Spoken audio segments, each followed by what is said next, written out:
ఏం చేస్తున్నావు మమ్మీ? ఏం లేదు మౌర్య, బోర్ వస్తుందని బుక్ చదువుతున్నాను. ఓహో, ఏ బుక్? ఏదో ఒకటి. నా కోసం ఏమైనా వండుతావా? కృష్ణ తరంగాలు. నా కోసం ఏమైనా వండుతావా? ఏం కావాలి మౌర్య ఇప్పుడు నీకు? Ice cream. ఐస్ క్రీమ్ చేయాలా? ఏం ఐస్ క్రీమ్ కావాలా? నీ ఇష్టం ఏదన్నా. నేను ఒకటి రోజ్ మిల్క్తో ఐస్ క్రీమ్ చేశాను, అది వీడియో తీయన్నా తీయలేదు. ఇప్పుడు వీడియో తీస్తావా మరి? ఏం ఐస్ క్రీమ్ చేస్తున్నావు మమ్మీ? ఈరోజు నీకోసం నేను వెరైటీ ఐస్ క్రీమ్ చేస్తాను, అందరికి కూడా చూపిస్తాను, పదండి. Hello everyone, welcome back to my channel Shanti A to Z. నేను ఈరోజు నా ఛానల్లో మీకు కొత్త రకము ఐస్ క్రీమ్ చేసి చూపిస్తానండి. సమ్మర్ స్పెషల్ ఇది. మనం పిల్లలు ఇంట్లో ఉంటారు, ఇప్పుడు మన ప్రాణం తీస్తూ ఉంటారు కాబట్టి మనం ఏదో ఒక కొత్త రకం వంటలు చేస్తూ ఉండాలి. కాబట్టి ఇప్పుడు సమ్మర్ కాబట్టి సమ్మర్లో మనము కూల్గా ఉండే ఐస్ క్రీమ్ చేస్తానండి. ఈరోజు నేను ఎలా చేసుకోవాలో మీకు చూపిస్తానండి. మేము చిన్నప్పుడు బాగా తిన్నాం అనమాట, చాలా బాగుంటుంది. అది నేను ఇప్పుడు మీకు చేసి చూపిస్తాను, మీ పిల్లలందరికీ చేసి పెట్టండి. చూడండి, దానికోసమని ఫస్ట్ ఒక గిన్నె తీసుకొని వేడి చేసుకున్నాను. అందులో కొన్ని నెయ్యి వేసుకుంటున్నాను. 1/2 కప్ సేమియా తీసుకున్నానండి. నెయ్యి వేడైంది, నెయ్యిలో వేసేసుకుంటున్నాను. బాగా రోస్ట్ చేసుకుందాము. ఇవి రోస్టెడే, కాకపోతే మనము కొంచెము మళ్ళీ వేపుకోవాలన్నమాట, మంచి స్మెల్ వస్తుంది. అందుకని నేను మళ్ళీ వేపుతున్నాను నెయ్యిలో. అండి, రోస్ట్ అయిన తర్వాత నేను ఒక 2 కప్స్ మిల్క్ తీసుకుంటున్నాను. ఇవి కాచిన మిల్కేనండి.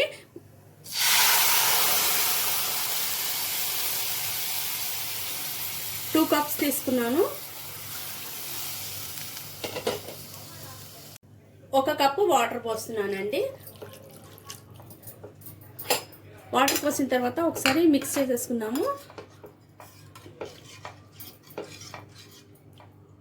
చూడండి, పాలు బాగా మరుగుతున్నాయి. ఇప్పుడు మనము 1/2 స్పూను ఇలాచీ పౌడర్ వేస్తున్నాను. తర్వాత కుంకుమ పువ్వు అండి, కుంకుమ పువ్వు కూడా కొద్దిగా వేసుకుంటున్నాను, మంచి కలర్ వస్తుంది అనమాట, అందుకని వేస్తున్నాను. ఒకసారి మంచిగా మిక్స్ చేసుకుందాము. చూడండి, సేమియా ఉడుకుతుంది. ఇప్పుడు మనం సేమియా తీసుకున్న కప్పుతోనే 1/2 కప్పు షుగర్ తీసుకొని వేసేస్తున్నాను. వేసుకున్న వెంబటే స్టవ్ ఆఫ్ చేసేస్తున్నానండి. కావాలనుకుంటే షుగర్ ఎక్కువ కూడా వేసుకోవచ్చండి, అంటే స్వీట్ తినేదాన్ని బట్టి వేసుకోండి. ఇది బాగా కలిపేసి చల్లారనిద్దామండి కొంతసేపు.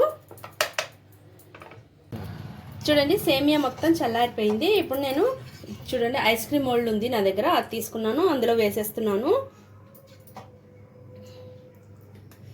కొంచెం తక్కువగానే వేసుకోవాలండి, ఫుల్గా నింపొద్దు, మళ్ళీ మనం మూత పెట్టినప్పుడు కారిపోయే ఛాన్సెస్ ఉంటాయి.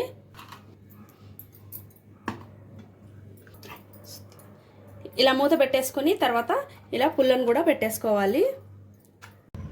చూడండి, అన్నీ ఫిల్ చేసేసుకున్నాను. ఇంకా తీసుకొని మనం ఫ్రిడ్జ్లో పెట్టుకుందాము. ఒక 1.5 అవర్ పెట్టుకున్నామంటే సరిపోతుందండి, మన ఐస్ క్రీమ్ తయారైపోతుంది. మన ఇంట్లోనే మనం చేసుకున్నాం అనుకోండి ఐస్ క్రీము, మనకు చాలా సంతోషంగా ఉంటుంది. మరి పిల్లలకు కూడా మంచి, అంటే ఐస్ క్రీమ్ షాప్లో ఏమేమి వేసి చేస్తారో తెలియదు కదా, వాటర్ ఎలా పోస్తారో తెలియదు, చేసి పెట్టామనుకోండి మన పిల్లలకి, మనకు కూడా హ్యాపీ, వాళ్ళు కూడా హెల్తీగా ఉంటారు. ఏమంటారు? ఓకేనండి, మీకు నా వీడియో నచ్చితే లైక్ చేయండి, షేర్ చేయండి, సబ్స్క్రైబ్ చేయడం మాత్రం మర్చిపోవద్దు ప్లీజ్. చూడండి, ఫ్రిడ్జ్లో పెట్టేశాను. ఒక 1.5 అవర్ తర్వాత మళ్ళీ చెక్ చేసుకుందాము. 1.5 అవర్ అయ్యిందండి, మనం ఐస్ క్రీమ్స్ బయటికి తీసాను. ఇప్పుడు ఎలా వచ్చాయో చూద్దాము.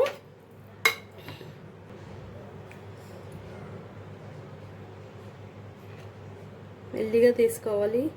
వావ్, సూపర్గా వచ్చింది. చూడండి, ఐస్ క్రీమ్ అనేది చాలా బాగా వచ్చింది. టేస్ట్ కూడా చూసి చెప్తాను ఎలా వచ్చిందనేసి. చిన్నప్పుడు బాగా తినేవాళ్ళం అనమాట, ఇప్పుడు సరిగ్గా అంటే పిల్లలు బాగా బయట నుంచి కొనుక్కొని తినడం అలవాటు పడ్డారు కదా, అందుకని ఇంట్లో చేయడం కుదరలేదు. ఒకసారి చేసి తినిపించాలి మా బాబు, కానీ చేశాను నేను. చూడండి ఎంత బాగుందో సేమియా ఐస్ క్రీమ్. ఓకే అండి, మీకు కానీ నా వీడియో నచ్చితే లైక్ చేయండి, షేర్ చేయండి, సబ్స్క్రైబ్ చేయడం మాత్రం మర్చిపోకండి. Thank you so much, bye bye.